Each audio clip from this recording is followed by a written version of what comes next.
So I want to talk to you guys about the Black Sea. Within the last 3 decades, there have been numerous wars around the Black Sea. You had the war between the Armenians and the Azeris over Nagorno-Karabakh in the early 1990s. You also had the Georgian Abkhazia War. You had the Georgian South Ossetian War. You had the Georgian Civil War. In the early 2000s, you also had the war between Georgia and Russia. And let's not forget that within these decades, you had the Chechen wars between Chechnya and the Russian government. You also had the war in Dagestan, and you had the war between Ukrainians and pro-Russian autonomists in Donbass, and this war broke out in 2014. And then in 2020, you had the second Nagorno-Karabakh war between the Armenians and the Azeris. And now we are currently witnessing the war between the Russian Federation and Ukraine, making the Black Sea the bloodiest maritime territory in the world right now, and the bloodiest maritime territory since the end of the Cold War. And while the world is focusing on the conflict between the Russians and the Ukrainians, there is still conflict taking place in Nagorno-Karabakh. Even though there was a ceasefire, a Russian brokered ceasefire, there has still been violence. And really what this tells us is that the war between the Armenians and the Azeris is obviously going to resume itself. Recently, Azeri soldiers were driving around Armenian villages in Nagorno-Karabakh and telling the ethnic Armenians through loudspeakers that they must leave. They must leave. They have to leave Nagorno-Karabakh. If you are Armenian, you must leave. Now, what is this? What is this but racism, tribalism, ethnic hatred, and really ethnic cleansing? That's what's happening in Nagorno-Karabakh. Ethnic cleansing. And ethnic cleansing doesn't have to be just by killing. Ethnic cleansing could be done through forceful removal. And so they're telling the Armenians, you must leave. I read this article about this today, and in one article, in one part of this article, it had a quote from an Azeri soldier declaring to the Armenians through a loudspeaker. And this quote stated, this declaration stated that you must leave and you will be responsible for any casualties that take place. In other words, you must leave, and if you don't leave, there's going to be violence and it's going to be your fault. So the Azeris are already telling Armenians, if you don't leave, there's going to be blood. This is ethnic cleansing. It's horrific. And there has already been killings. I read a story that 2 Azeri soldiers were killed, and then not too long after that, Azeri soldiers opened fire on some Armenian mine workers. There was one case I read, and this took place sometime last year. An Armenian man, I think he was an elderly man, was kidnapped and murdered. There was one story that I read, and this happened quite recently. Azeri troops opened fire on Armenian farmers. And in this particular incident, no farmer was injured or killed, thankfully. A tractor was damaged because these are farmers. And the only reason why the attack ceased is not because the Azeris said, oh, we just made a mistake, guys. Those are civilians. Let's stop. No, it's because the Russian peacekeepers intervened. and precluded the Azeris from continuing on in their onslaught. Which really goes to tell us that the only thing standing in between Azeri soldiers and the ethnic Armenians in Nagorno-Karabakh is the Russian peacekeeping force. That is the only thing that is really ultimately protecting the Armenians in Nagorno-Karabakh. And of course, we all know that there is this international war against Russia. Turkey is undermining Russia through the Montreux Agreement, because not too long after this war broke out, the Ukrainian government began to pressure the Turks, stating, hey, you have the authority to block ships from going in and out of the straits that lead to the Mediterranean, and also that reversibly lead into the Black Sea. Stop the Russian Navy from having access through the straits, the Dardanelles, and the Turks did it. The Turks said, "Okay, Russia, you can't have access into the Black Sea through the straits." And there was a Russian ship that burned down, and the Russians can't send a replacement into the Black Sea because the straits are blocked by Turkey. So the Turks are undermining the Russians. And really, all of this presages a much deeper conflict. This is not going to end with just Ukraine. This is going to escalate further and further, because you have really ongoing tensions in the South Caucasus, in Nagorno-Karabakh, in which you have Turkey and Azerbaijan on one side, and you have Russian peacekeeping forces on the other. And you have really the weak link in this current situation, which is Armenia.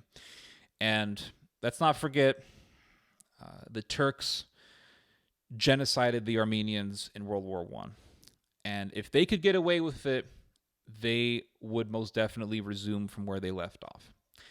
The Azeris are a Turkic people, and they identify with the Anatolian Turks. And I've said this numerous times, and I'll keep saying it. One of the slogans of the Azeri military is one nation, two states, in regards to Turkey. In other words, Azerbaijan and Turkey are one people, one nation, but they are two different governments. So this is truly a Turkish war against the Armenians. And I find it disturbing that NATO would side with a country against a nation that it tried to genocide. Turkey, well, it did genocide. Turkey did a genocide against the Armenians, and now Turkey has a war against Armenia. This is like if Germany went to war against Israel. I mean, could you imagine that? Like, could you imagine Germany going to war against Israel? It'd be like, well, Germany did genocide the Jews back in World War II, and then America sides with Germany against Israel. This is what's happening, right? But we don't think of it this way because we don't really have the Armenians at the center of discussion when it comes to things like Holocausts in the past. We usually, when we talk about genocides, the Holocaust is the biggest event, and so we don't really put too much emphasis on other genocides. So we think of Turkey, we say, okay, they're a NATO ally, so we're going to side with them. Who cares if they, at one point in time, tried to exterminate all the Armenians? And there are videos you can watch, horrific videos of Azeri soldiers committing war crimes. There are numerous videos that you can see online. There's one video where an Azeri soldier is decapitating an elderly Armenian man. There's another video I saw of Azeri soldiers scoffing at an old man and murdering him. They execute him. I mean, there are numerous videos like this, but of course, there's no talk of war crimes on a mainstream media level.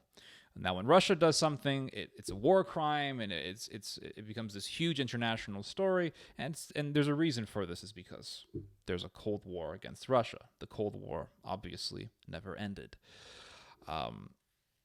So when you look at the situation happening in Ukraine, it's really a golden opportunity for the Turks, because it's like, well, Russia right now is focusing on Ukraine. So this is our chance to test the waters against the Russian-brokered ceasefire, and that's what's happening. Azeri troops actually made threats towards local Armenians, and the Russians just stood by and watched. And maybe it's because Russia doesn't want to be too aggressive against the Turks right now, because it can't afford to. But if Russia completely abandons the Armenians eventually will be exterminated. The only hope for Armenia right now is Russia. Hopefully France will come to the defense of the Armenians in the future, as they did during the Armenian genocide. The French really did save a lot of Armenians from the Ottoman Empire, and so did the Russians. Now, there is an interesting thing that I read a couple of nights ago that I find super fascinating, but people will blow it off and say that it's that this is just Russian propaganda. But there was an article that came out in the Russian media a couple of nights ago, stating that Russian intelligence has found out that the Polish government has been planning to take a chunk of Western Ukraine. They basically, according to this Russian intelligence report, the Poles want to take the Ukrainian side of the border that Poland shares with Ukraine, basically taking a chunk of Western Ukraine. And this isn't really that unbelievable, because people will say, oh, that's just Russian propaganda. That's bullcrap. People just blow things off, and they think that they can just refute something by saying, oh, it's Russian. Like, it's Russian, therefore it's a lie. It's like, well, that's not really a refutation. But it doesn't sound far-fetched at all that Poland would want to do that, because Poland, as all of you guys I'm sure know, is a very patriotic country. It is a country that has a very strong sense of national identity. I like to say, and this may be an insult to some people, but I assure you I don't mean it as an insult, but I like to say that Poland is basically the Catholic Russia. It's like Russia in the sense that it has a strong national identity. It's religious. Poland, to a great extent, is very for the most part, is quite conservative. There is a very strong resistance to the LGBT in Poland. Like, Poland is similar to Russia. Both are Slavic, and they both hate Banderas. Like, Poland and Russia both will tell you that Bandera was an evil murderer. And that's how I know, actually, that Stepan Bandera is evil, and the Ukrainians are either lying or they have deceived themselves when they say that Bandera wasn't evil, because Poland and Russia hate each other. I mean, I'm not going to mince words with it. Poland probably hates Russia more than it hates any other country. Poland would probably side with Turkey before it ever sided with Russia, at least right now, which is sad.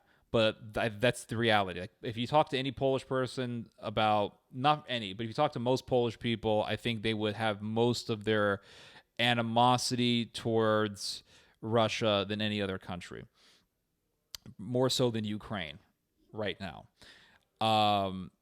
But both agree that Bandera was evil. So it's like, well, you got two countries that hate each other, but they're both on agreement on this one thing, and that is that Bandera was wicked and sinister and was a mass murderer and was with the was like part of the whole OUN's ideology of purging Poland purging Poland of ethnic Poles on a part of Poland at that time that was at one point in time part of Ukraine. I'm getting way too detailed here. But Poland used to be a lot bigger. Poland was a lot bigger before the end of the Second World War. The reason for this is that Poland had a war with Ukraine. Poland defeated Ukraine, and after winning against the Ukrainians, Poland, like any other victor in war, took territory. And it took East Galicia, it took Lvov, it took Volhynia, like it took all these regions, and those regions became under the Polish power, Polish governance. And after the war, Lvov was given to Ukraine. Volhynia was given to Ukraine. A lot of those western areas a lot of those areas of western Ukraine today once were under Poland.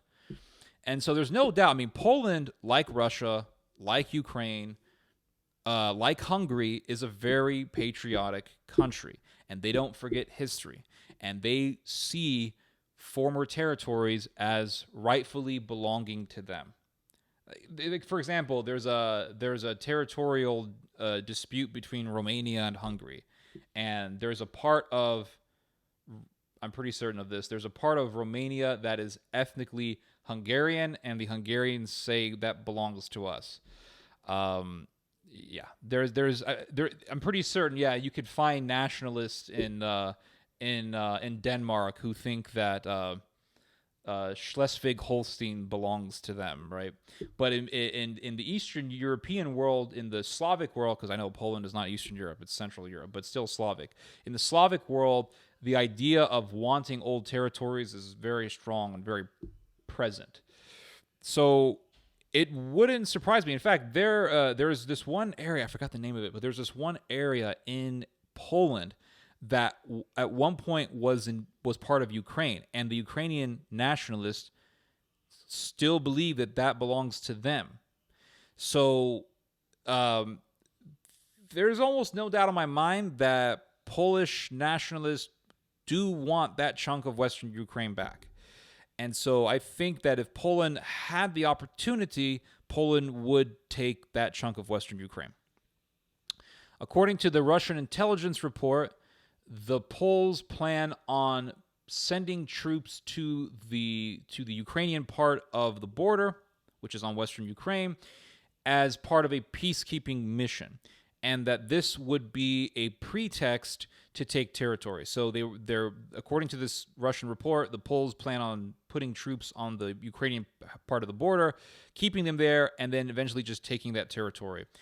And this would only have to be done in a situation. This could only really be done in a situation where it's in a situation that's very chaotic, right? Where the Poles say, "Hey, it's getting really turbulent. We don't want anything boiling over into our country, so we're gonna put troops on the western part to keep things at bay." I could definitely see that happening. It's not really far-fetched, but you can see like how this conflict is escalating beyond Ukraine. You could see how it's happening with Turkey blocking the straits from Russian access into the Black Sea. You can see Russia and Ukraine having conflict in the South Caucasus. You can see, I could totally see Poland getting involved and eventually having to fight the Ukrainians. I can totally see that, because of the tension between Poland and Ukraine. Make no mistake about it. We can sit here and make this about Russia versus Ukraine all day. The reality is that there are other countries, there are other people that don't like Ukraine. Poland is definitely one of them. I know they helped Ukrainian refugees and all that, but when it comes down to it, there is still the topic, the controversy of the massacres that happened in the 1940s against the Polish people by the Ukrainian nationalists.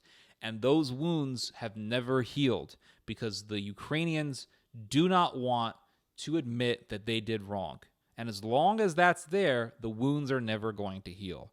And so I could totally see Polish troops entering Western Ukraine at first to be a bulwark against the Russians.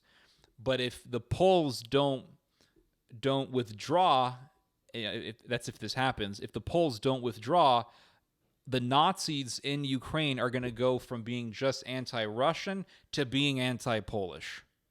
I can rest assure you of that. That's 100. That would happen 100%. And the Poles would have to be dealing with the Nazis, kind of like in World War II when the Poles had to deal with the Soviets, and then they had to deal with the Nazis. And then eventually the Soviets and the Poles had to work together to fight against the Banderites. I could totally see this happening. But you can see how everything is going to escalate. It's not going to be confined to just Russia versus Ukraine. Anyway, you guys just heard some theology. God bless.